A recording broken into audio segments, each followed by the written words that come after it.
الحمد لله رب العالمين والصلاة والسلام على رسوله الكريم أما بعد فأعوذ بالله من الشيطان الرجيم بسم الله الرحمن الرحيم السلام علیکم ورحمۃ اللہ وبرکاتہ۔ معزز سامعین، آج ہم دیکھیں گے کہ اللہ کے نبی صلی اللہ علیہ وآلہ وسلم کا نصیحت کرنے کا انداز کتنا خوبصورت اور کس طرح سے بات کو ذہن نشین آپ صلی اللہ علیہ وآلہ وسلم کرواتے، آپ کتنا مؤثر بناتے مثال کو، اور بعض اوقات ایسی چیزوں کو تشبیہ کے طور پر استعمال کرتے کہ وہ انسان کی روزمرہ زندگی میں اکثر اوقات اس کے مشاہدے میں رہتی ہیں، اور اس طرح سے خوبصورتی سے انسان پر بات واضح ہو جاتی ہے کہ اس کے دل میں واقعی نیکی اور بھلائی کا جذبہ پیدا ہونا شروع ہو جاتا ہے۔ آپ صلی اللہ علیہ وآلہ وسلم کی مختصر سی حدیث ہے، آج دیکھیں گے انشاءاللہ اسے کہ ہمارے لیے اس میں کیا سبق ہے، کیا فائدے ہیں، ہماری زندگی کو کتنا خوبصورت ایک چھوٹی سی نصیحت کر سکتی ہے۔ آج آپ کو پتہ چلے گا ہمارے پاس کتنا قیمتی خزانہ موجود ہے اور ہمیں قدر نہیں۔ المؤمن مرآۃ المؤمن، مومن کا آئینہ ہے۔ یہاں آپ صلی اللہ علیہ وآلہ وسلم نے ایک مومن کو دوسرے مومن کے لیے آئینہ کیوں کہا، آئینے کی تشبیہ کیوں دی آپ صلی اللہ علیہ وسلم نے؟ اس لیے دی تاکہ مومن اچھے سے اس بات کو مؤثر انداز میں سمجھ لے اور یہ بات ذہن نشین کر لے کہ ایک مومن دوسرے مومن کے لیے کس طرح بطور آئینہ ہے، کس طرح وہ اس کے لیے آئینہ بنتا ہے۔ آئینہ کس وقت انسان کے عیب کو ظاہر کرتا ہے؟ سب سے پہلی چیز، جب وہ شخص آئینے کے سامنے کھڑا ہوتا ہے تبھی اسے اپنے چہرے کے داغ دھبے نظر آتے ہیں۔ اگر شخص آئینے کے سامنے نہ آئے تو اس کے چہرے پہ کیا کمی ہے اور کیا درستگی ہے وہ کبھی نہ جان پائے۔ یہاں پہلا سبق مومن کے لیے کہ جب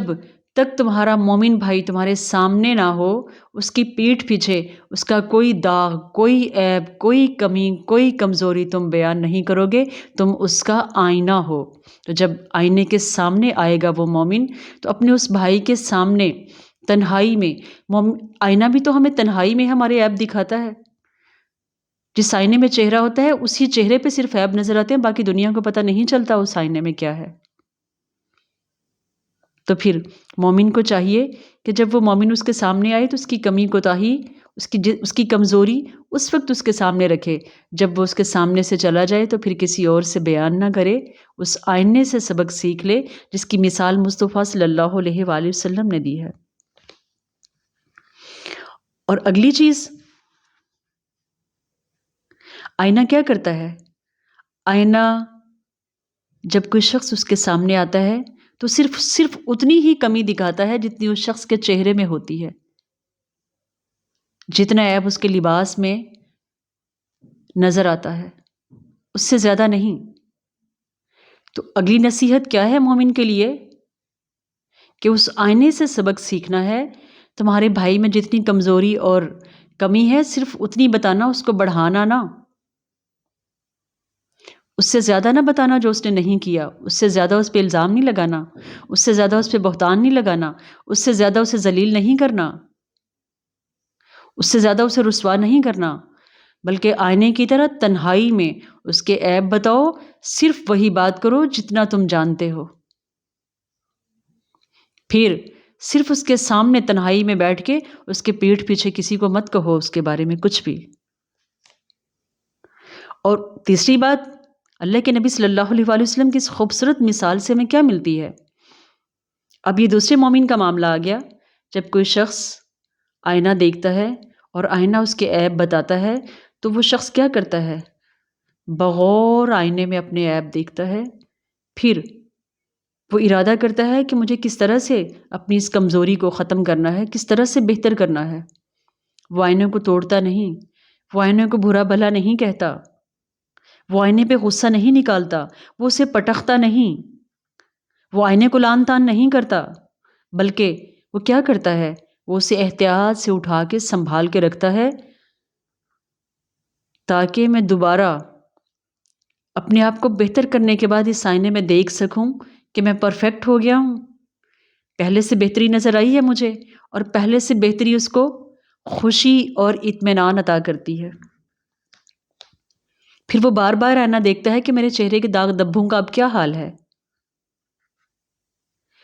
تو یہاں مومن کے لیے بہت بڑا سبق ہے کہ اسی طرح سے ایک مومن کے سامنے جب اس کا بھائی اس کی کسی قسم کی کسی کمی کو بیان کرے تو وہ اس سے ناراض نہ ہو، اس سے تعلق نہ توڑے، اس کو برا بھلا نہ کہے، یا مقابلے میں اس کے عیب، اس کی برائیاں یا اس پہ بہتان نہ لگائے، اس پہ کسی قسم کی زیادتی نہ کرے، دست درازی نہ کرے، بلکہ کیا کرے، اس کا شکریہ ادا کرے محبت کے ساتھ، اور اس کو امید دلائے، اسے یقین دلائے کہ میں اپنی ان کمزوریوں کو، اپنی ان کمیوں کو، کوتاہیوں کو، اپنے ان عیبوں کو انشاءاللہ بدلنے کی کوشش کروں گا، میں اپنی اصلاح کروں گا۔ اور اگلی خواہش کیا کرے اس کے سامنے، اس سے اگلی یہ خواہش رکھے، اس سے یہ امید لگائے اور اس کو یقین دلا دے اس بات کا کہ آئندہ بھی اگر آپ مجھ میں کوئی کمی، کوئی کوتاہی یا غلطی یا خامی دیکھیں تو آپ پلیز مجھے ضرور بتائیں، آپ مجھے ضرور اسی طرح تنہائی میں آگاہ کریں۔ اس لیے اللہ کے نبی صلی اللہ علیہ وسلم نے کتنی خوبصورت مثال پیش کی ہے کہ ایک مومن دوسرے مومن کا آئینہ ہوتا ہے۔ اس تشبیہ سے اس طرف بھی اشارہ ہے کہ ایک مومن کے غم، فکر، پریشانی، بیماری یا اس کی خوشی اور اطمینان کا اظہار اس کے چہرے سے ضرور ہوتا ہے۔ تو مومن کو چاہیے اپنے مومن بھائی کے چہرے کو پڑھا کرے، اگر اس کے چہرے پہ کسی قسم کی پریشانی، فکر، کسی غم یا الجھن کو دیکھ لے تو پوری کوشش کرے، اس کو یقین دلائے۔ سورۃ العصر ہمیں کیا سبق سکھاتی ہے؟